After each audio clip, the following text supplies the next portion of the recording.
Left my home in Georgia, heading for the Frisco Bay. I got nothing to live for. Look like nothing gonna go my way.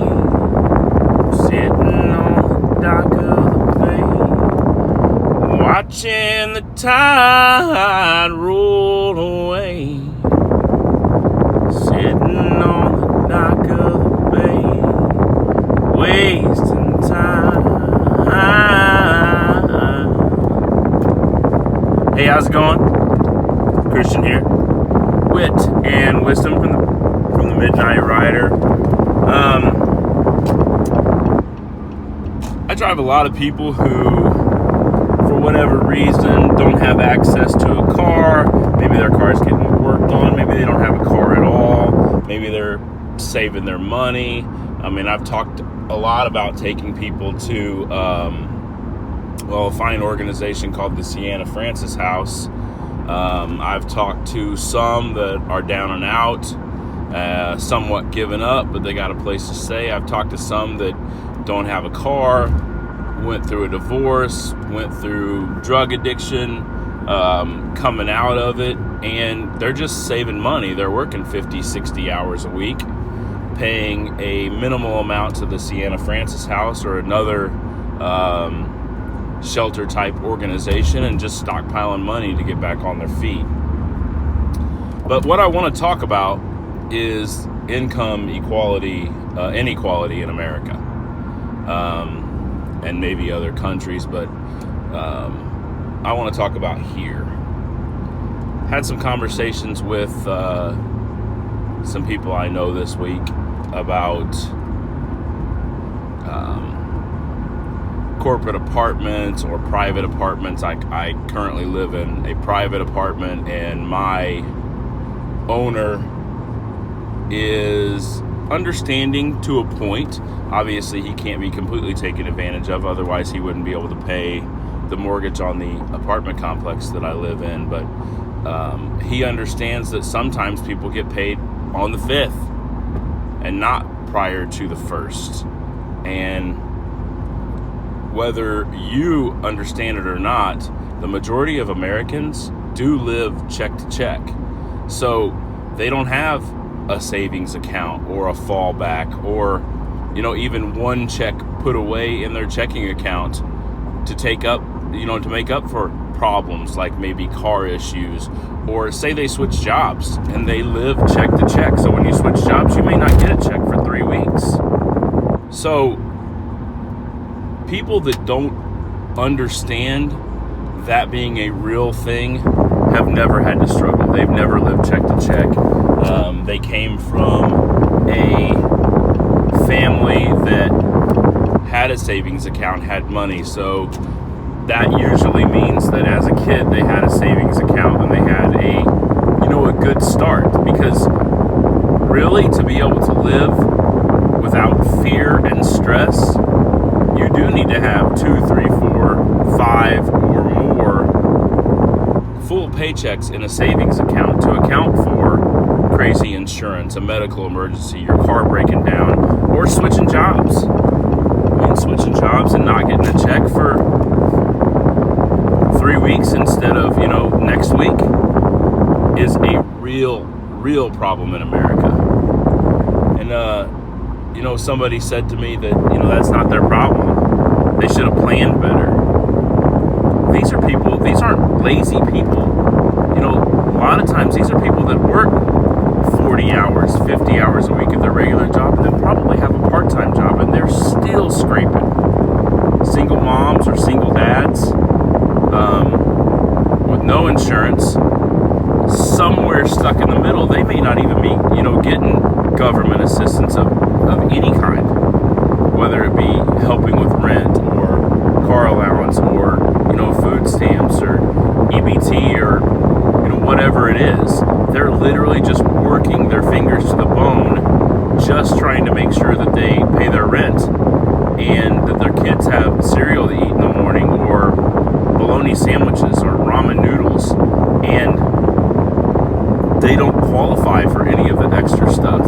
So if any tiny minor emergency happens, they might go a week or 2 weeks without eating. And for somebody to say to me that, that's their problem, that tells me that's a humanity problem, because there are a lot of corporations out there that really do say that's your problem. And they're not even good with, you paying a late fee and you trying to catch up. And, God forbid they get stuck on the paycheck advance train. They'll never get off of that. And, those companies take advantage of those people that live check to check and have a minor emergency. And it'll take them maybe a year. And if they lower that check every 2 weeks when they go back to pay for it by even $25, it'll still take them a year to pay that off. I don't know. I guess I'm ranting this morning, but it sickens me that some people don't understand. And, these corporate apartment companies or financial institution or banks, they have these parties for their employees that their employees, maybe they don't even work 40 hours a week. And they're people that live in their apartments or use their bank or insurance company, if they can afford insurance, have tents at sporting events and concerts, and they live it up and party and, work 6 hours a day, 4 or 5 days a week, get the full-time benefits, an amazing savings account because they probably came from somewhere that, they were able to start their adult life with a savings account. They just can't fathom that somebody else lives check to check. That's not even on their radar. And as a result, we lose our compassion for people that, could use a hand. And, maybe they say something like, if we help out everyone, and then all of a sudden it's 20,000 people where, we're letting pay their rent 3 days or 1 week or heck, even a month late. Guess what? Those are still billion-dollar corporations. And they have the satisfaction and the peace of mind and the feel-good karma going on to say, we helped these people out. We gave them a chance to get back on their feet. And that creates loyalty for their company and not animosity and anger,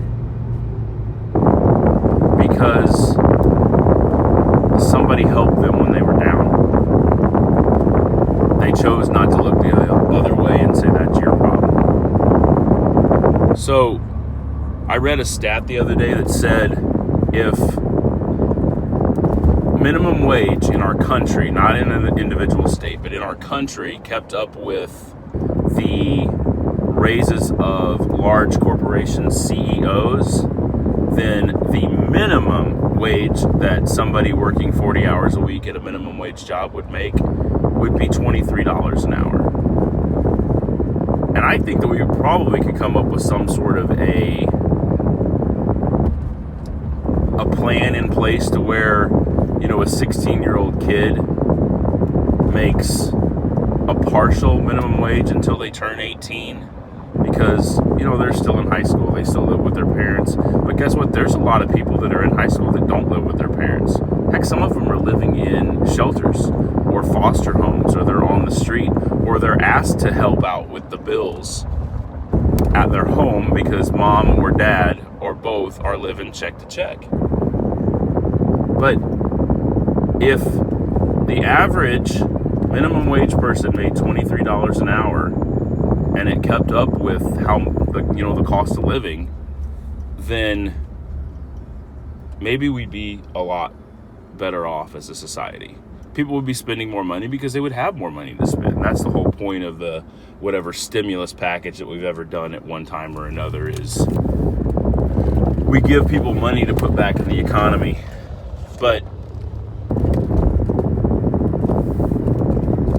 if you make